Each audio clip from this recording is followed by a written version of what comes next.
भव चतुष्कोणमण्डलं कृत्वा तदुपरि नैवेद्यपात्राणि धायेत गायत्रीमन्त्रेण पात्राणि प्रोक्षयेत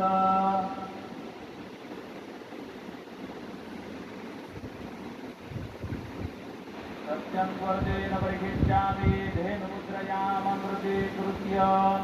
जरासमुद्रया ॐ प्राणाय स्वाहा ॐ अपानाय स्वाहा ॐ व्यानाय स्वाहा ॐ उदानाय स्वाहा ॐ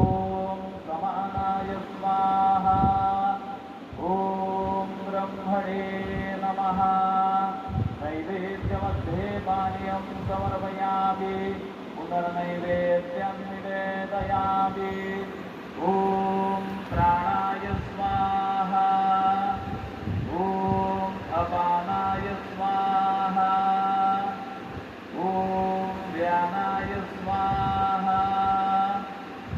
ॐ उदानाय स्वाहा ॐ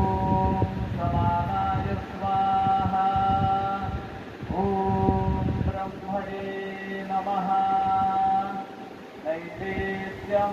समर्पयामि